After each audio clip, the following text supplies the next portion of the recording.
Welcome to Resisting Beta, the men's health podcast. And now, your host, Andrew Bontz. All right, men, welcome to another episode of the Resisting Beta podcast. I am here with Haley Rowe. And some of the questions I have for her today before I introduce her is how to overcome self-doubt, perfectionism, imposter syndrome, or maybe just some time management struggles. I know that for myself, imposter syndrome and any of the successful entrepreneurs I've talked to, that's something that still kind of creeps in and that is always there looming over your shoulder. So I'm excited to hear what Haley has to say about that. And another one, and kind of like a caveat to that, is how do we eliminate that mental financial bottleneck that like limits us from earning what we're actually capable of, whatever that maybe that financial glass ceiling that we attach to ourselves, because she works with a lot of successful coaches and consultants in her business consulting practice. And I'm excited to walk through that with you. And I'm also kind of curious, what can every man learn from your experience, Haley, working with the successful coaches and consultants that you work with? Because I've worked with several myself, and I get so much value out of just learning about their expertise and learning from them. So before we jump into this, Haley is a marketing and sales coach, and she's an expert in LinkedIn lead generation. So for the entrepreneurs listening, you're going to get a lot of value from her insight and expertise because she helps business owners and coaches, especially the service-based businesses, get clients consistently and develop great, amazing offers that are no-brainer and grow their income. And she has this thing called a FAST framework, which, being a marketing nerd myself, I'm excited to pick her brain a little bit about that if we get there. And she's been named one of the top 25 coaches in Chicago and one of the top 6 business podcasts for health coaches since 2010. So Haley, I really appreciate you being here. I'm excited to have a fellow marketing nerd on the podcast with me. So thank you so much. Yeah, thank you for having me. I'm excited to be here and dig in. Awesome. So how did you get into the health side of things, and why is that a passion of yours in helping serve the audience that you do? Yeah. Well, so I'm passionate about making the world a healthier and better and more personally developed place. And I do that by helping business owners who are helping people do that. And so I got into it because right around 2010, I knew I had an interest in business. I knew I wanted to get some coaching certifications. And so I did. And then I ended up getting my bachelor's in entrepreneurship. And then I worked in the startup world in business development and marketing. And a lot of the startups I worked for were either wellness companies or personal development based companies. And I loved that.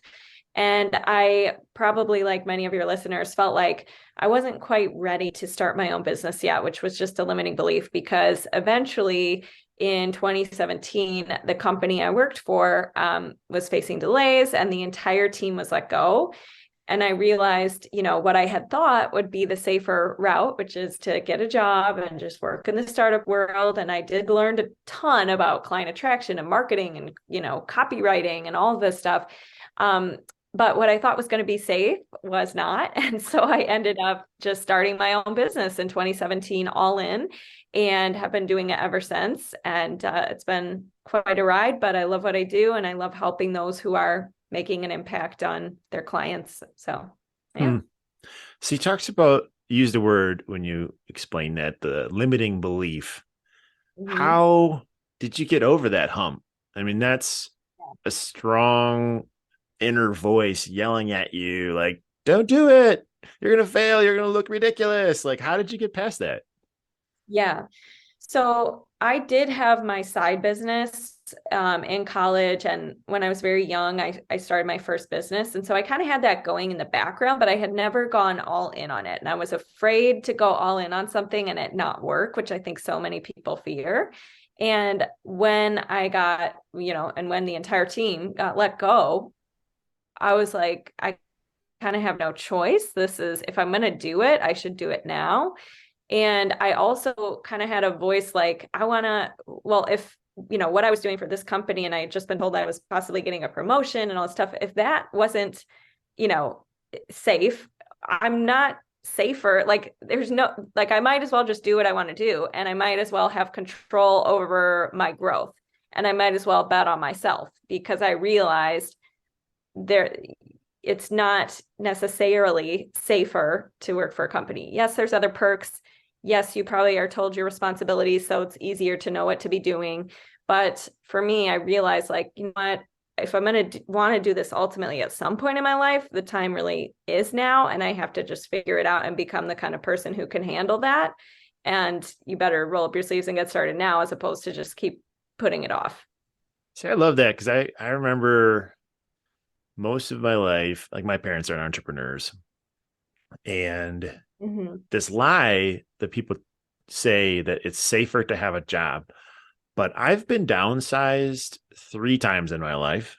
And when that happens, my entire income source goes away. But, when I've owned my own business, if a client fires me or if they leave me for whatever reason, I still have a handful or dozens of others that are still paying me. So I like that mindset. I mean, certainly the initial leap is pretty overwhelming, but you said you kind of did it on the side initially, and it worked.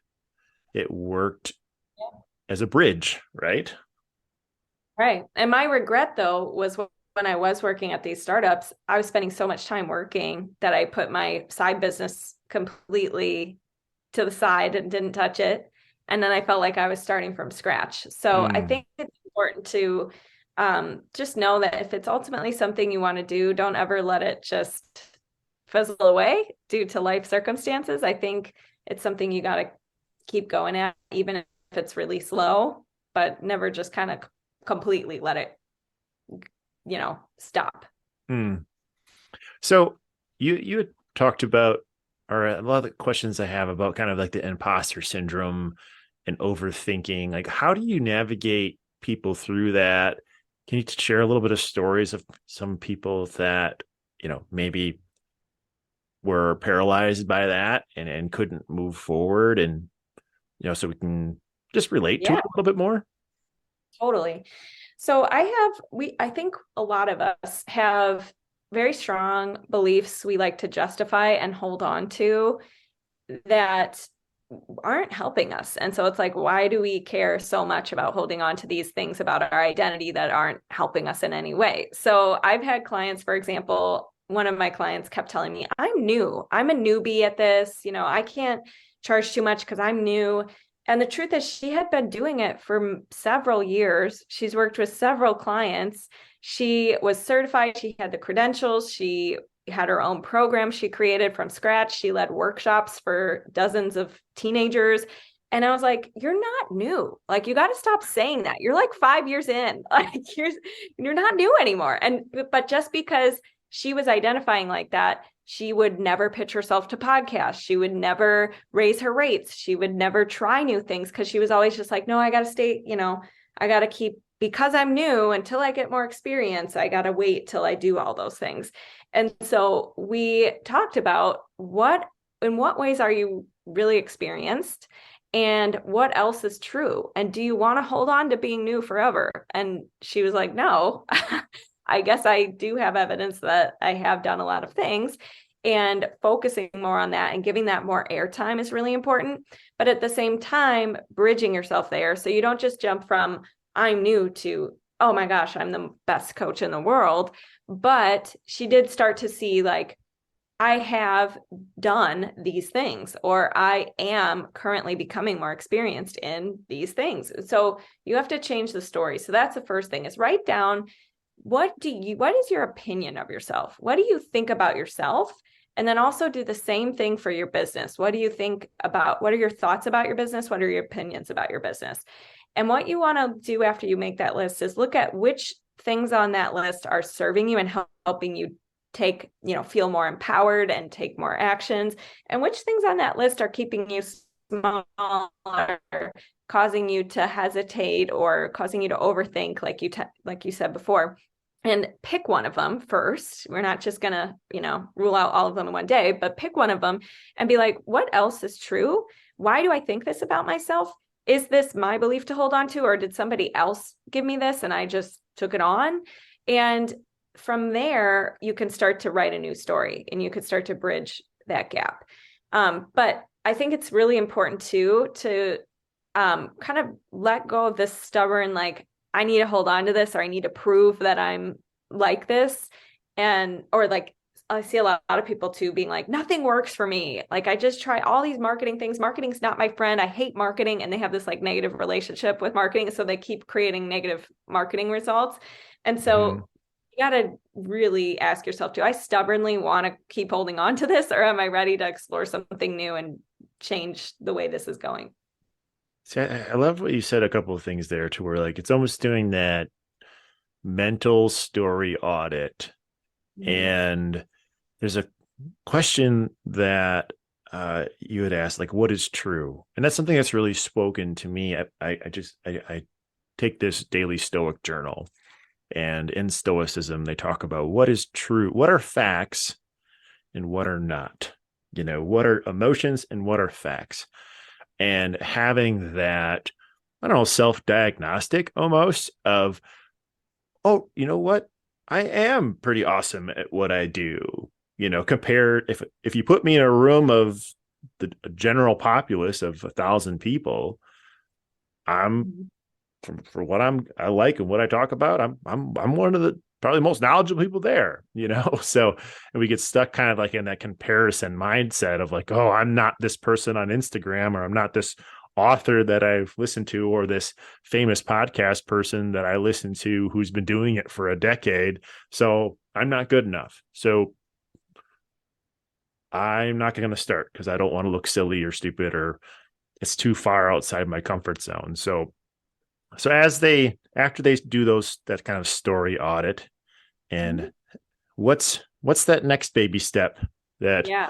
people need to go through to get out of their own damn way?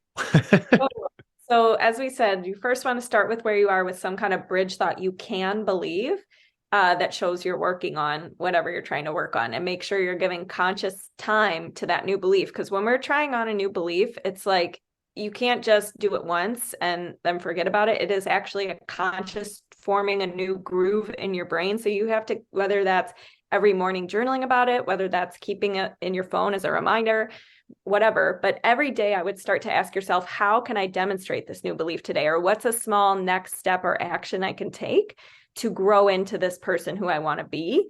And then you have to take that action with it feeling really awkward and like it doesn't belong yet, or like it's not you yet, with fear in the passenger seat, and keep doing that until you realize like, okay, this isn't so bad. So for me, some of my clients, they really struggle with on camera presence, and they get really nervous and they have like a weird voice when they go on video and all this stuff.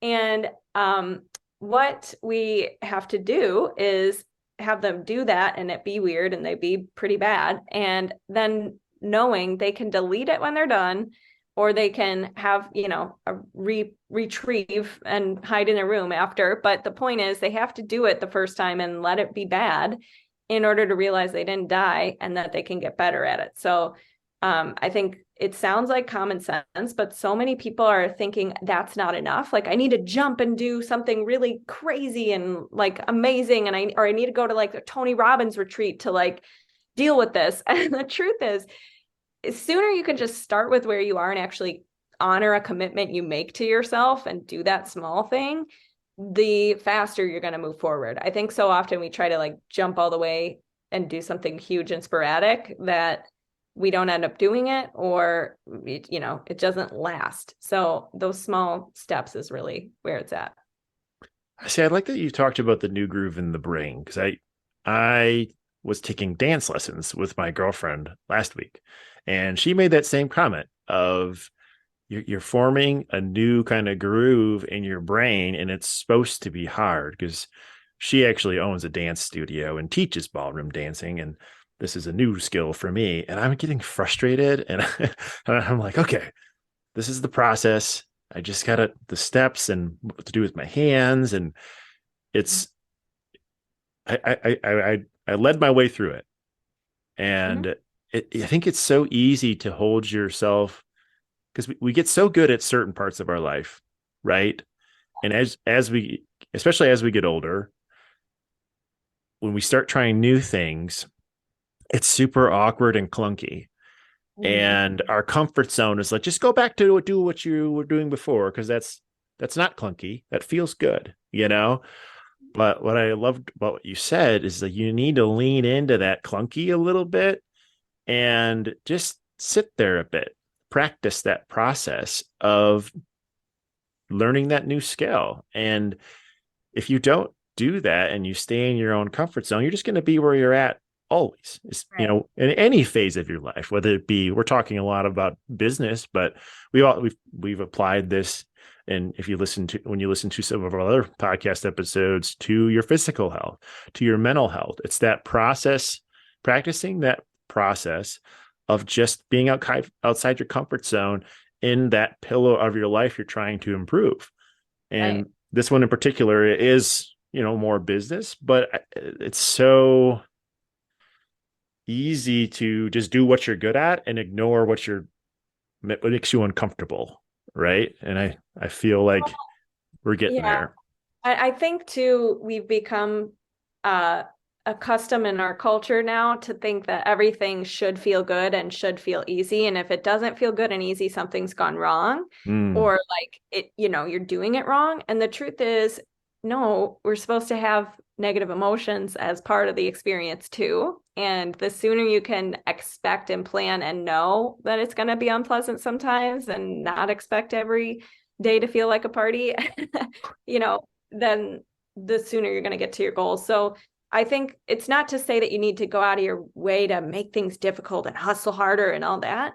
I think you should ask questions in your journal like, hey, how can I make going live today easy on myself? Or mm, how can I make this process easier? Or who can I ask who could give me advice to make this smoother or whatever? That's great. But to just think that everything should feel good and easy, I think that puts yourself at a disservice because then you're going to be less willing to try things and less willing to stay the course until having the patience you need to get things to work. hmm. So what are some common pitfall, like, as you're talking, you work with men who are also coaches themselves. What, as you work with men, is there any particular struggles you see with them when it comes to this topic we're talking about, more so than women, or is it kind of in general, just everyone's a human and they all struggle with the same things? Yeah. I think it is a little bit of the same things, but I will say that sometimes I think men try to like not like they maybe take on too much. So I think breaking things down and like time batching and stuff like that is something that I work on a lot with them. I also would say one of the common pitfalls would be when it comes to like charging and all that kind of stuff. A lot of us, this is just for every business owner. We love what we do. We want to give it to everyone. And we tend to feel like, oh, if I charge too much, I don't want to lose a sale, or I kind of have this like FOMO. And I think it's important to, if you ever have the question of like, who am I to do this or who am I to charge this much? You really want to answer that question and write down your answers. And if you're not sold yourself, then nobody else is going to be. So whenever you have a question that's like, who am I to do this? Or why is this so hard for me? Or, who would want to listen to me on this podcast or whatever? Write down the answer and actually find some kind of answer that you can get behind because too often I think we just leave that open-ended and then we feel hopeless and we don't actually follow through on things. So that would be a big one I see. Mm, I like that. To where taking it to the next level of answering our own open-ended questions, right? To where really self-reflecting on when you're asking questions like who am I, or especially the ones that, I mean, in particular, this is kind of in the imposter syndrome realm of Mhm. who am I, or and just sitting there and sitting in it a bit and maybe Mhm. write it out. If you have a journal or just needed a journal, it could just be a notebook. Be like, where Yeah. am I stuck here? What is blocking me, and where is that coming from? And what are the answers to these questions that I would be explaining to somebody else? To where if you're asking yourself that question, or who am I to, or am I good enough, or I'm not, am I as good as that person? And taking a positive spin on it and saying, you know what, damn right I am. Yeah. Yeah. Or asking a different question. A lot of times too, we're asking the wrong questions in That's our, true. so like, we'll be like, well, why am I not at, more clients? Well, then you need to take it back further and be like, what am I doing each week that are client generating activities and what are not? Like anytime you have a question that's surface level, try to go a little deeper to something that's going to help you gain more insight or something that's going to give you a positive, useful answer instead of a negative, hopeless answer. So, in other words, if you're always asking, what's wrong with me? Like, why can't I figure this out? Okay, what about what's right with me? And what am I currently figuring out? Or what would I like to learn to figure this out? Or whatever. But just changing the question too is another way to Hmm. get better insight on what you need to do. Yeah. So maybe there's like a just auditing what questions you're asking yourself. And when you find yourself in a frustrated mindset of like, okay, what question is causing this, or what narrative in my mind is causing this frustration, or what wall are you constantly banging your head against just out of habit, maybe, or you haven't questioned that daily or weekly thing that's in your calendar or is not in your calendar, and whether the results that aren't there because of that thing is in your calendar. And I think that you had mentioned the revenue generating activities or sales and marketing, right? Mhm. I am kind of curious on the kind of that self-limiting belief around money, as people make these transitions and grow. The reason why you're an entrepreneur is you just don't want to have another job, right? You want to be able to make enough money to change Right. your change your ability to impact people and change your own personal well-being, right? But there seems to be that's like this limiting belief factor of that glass ceiling that I had mentioned before on if someone said I used to make $60,000 a year. I could probably see myself making six figures, but $1 million a year, I don't know about that. How do you guide people as they level up, as they take kind of stair step their way, from kind of where they used to be to where, in their career, or maybe in their business, they've always made around Mhm. $100,000 a year, but never got to 500,000. I mean, what is your Yeah. experience in stair stepping them past that bottleneck? Yeah. Well, I think the first thing is being willing to let go of what has worked for you so far, but knowing that sometimes you have to rebuild it to work on a newer level. So, it's very scary to, like, for example, there's been times where I've been working on my funnel or I've been working on like more automation or like scaling related activities, and my brain feels so conflicted with that because I'm like, oh, but I should be answering my messages right now. I should be doing like the short term activities that move me really fast, like doing my content or my whatever. And I feel like almost like oh my gosh, I'm setting myself so far back by doing this long term activity because you're used to in the beginning of your business up to that first six-figure mark and your first like 200K, et cetera. At that point, you're doing a lot of short term activities.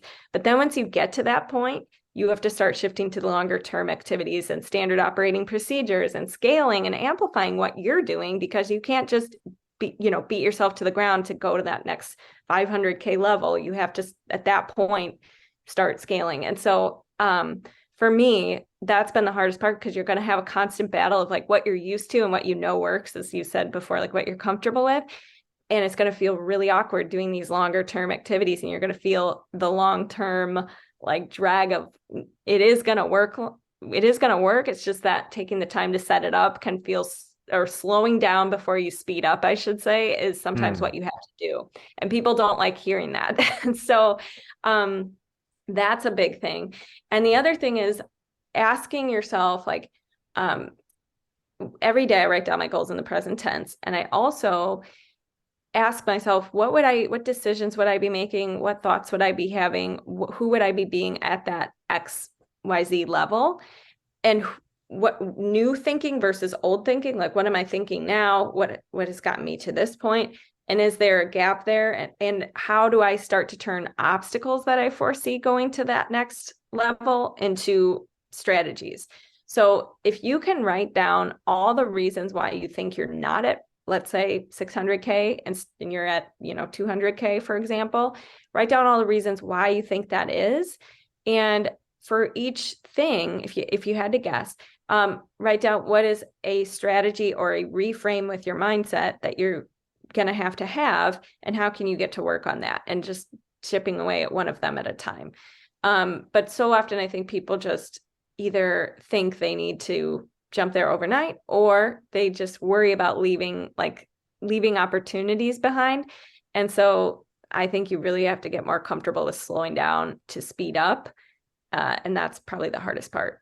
I feel like that little 4-minute chunk we just talked about there is worth the price of admission today. So men, pause it and rewind it and listen to that, because I think that daily practice that Haley just talked about could really make a difference. And it's not sexy, it's not complex, but applied daily could make a difference 2 years from now. The frustrating part is it's not going to make a difference for tomorrow. It's not a miracle pill. It's probably not going to be in 6 weeks.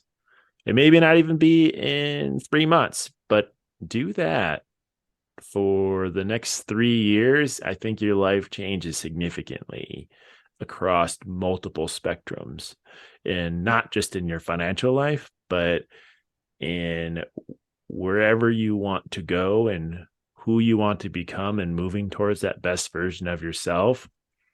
That's exciting. So I think that was a really awesome tip there, Haley. How long have you been doing that? Doing what? Writing out my goals. Yeah, your goals. Probably about 2 or 3 years I've been journaling in some way, shape, or form. That's awesome. Yeah. Do you remember where you learned that from? Well, a couple things. One, just a side note for your listeners, I do have journal prompts they can actually use to help them get focused on what's going to make their next sales, and also thinking like a business owner. So it's called my superhero sales journal, and we'll put that in the show notes.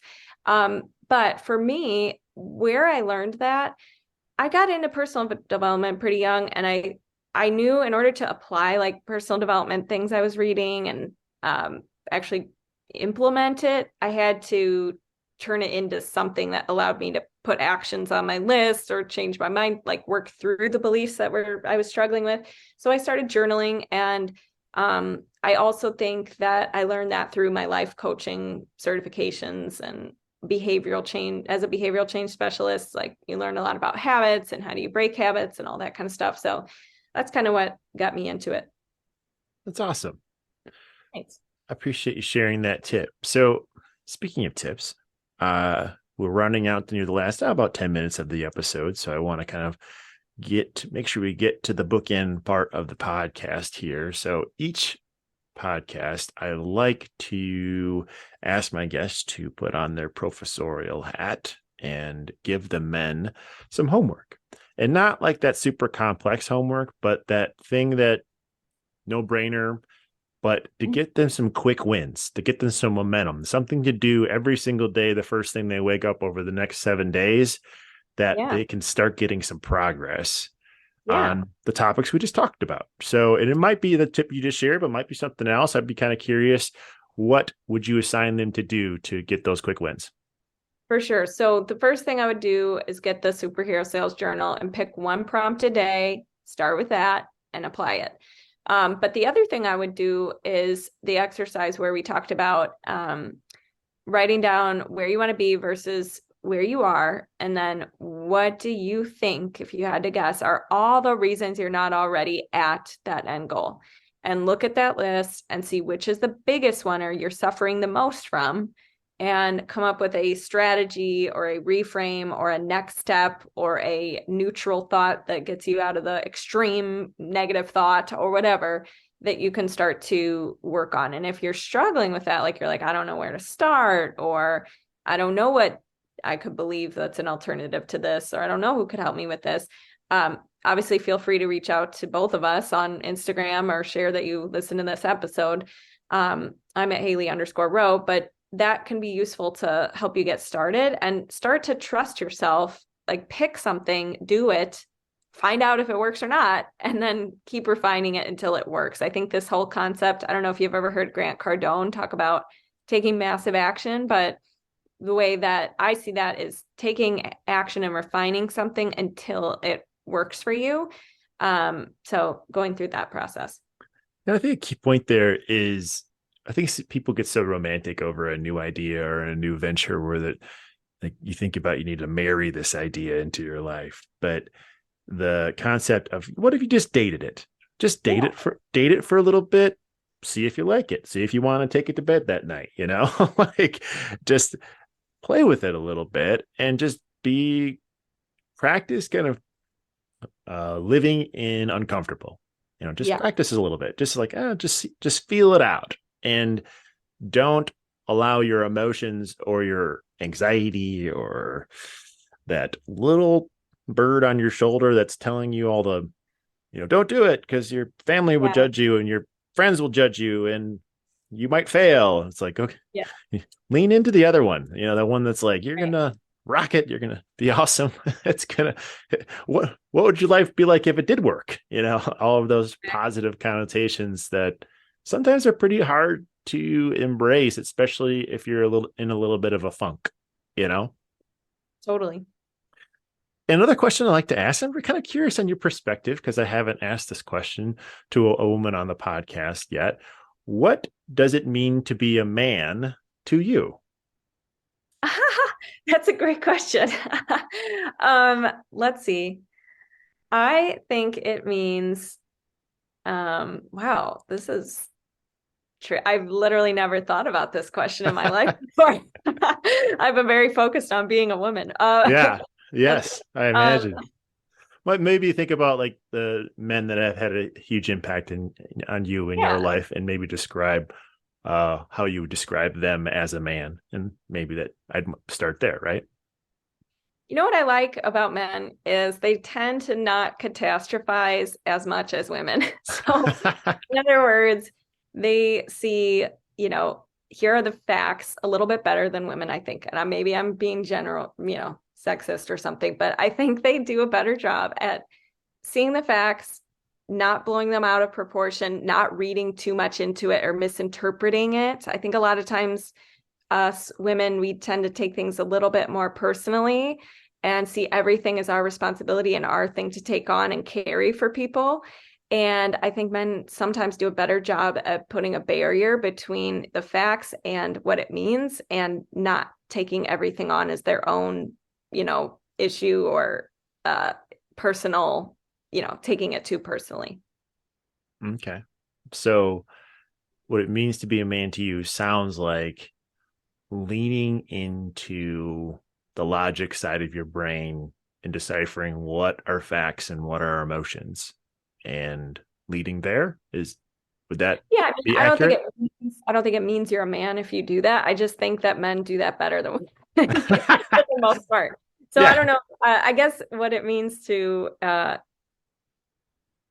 think what it means to be a human, it really is being growth oriented and being somebody who takes responsibility for the results you want to create in your life, and gathering that internal locus of control that you get to create that. And to me, that the point of life is to grow and to be living in alignment with, what a good life means to you, and you only deciding what that definition is and not letting everybody else make that for you and going for that. So that's probably what I would leave it with.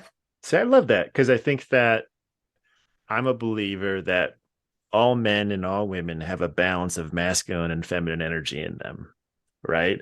And I think you just did a really amazing job of explaining what the masculine is, that masculine energy that we all have in us, men and women, that allow us to accomplish things, that allow us to have that drive to pave forward when things get tough. And I love that perspective from a woman, and sharing that insight, because I think that's beneficial too, because I think it's so easy to get stuck in this world on how we are different.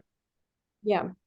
But also it's kind of cool to see the commonalities and the similarities to where, I mean, whether you're a man or a woman, that essence of that energy is important to get shit done. Yeah. Cool. Well, I really appreciated this conversation. And you had mentioned your, how people could follow you and what your handle is. I'll attach in the show notes your website, Instagram. She's got a list of every social, so whichever one you want to follow her on.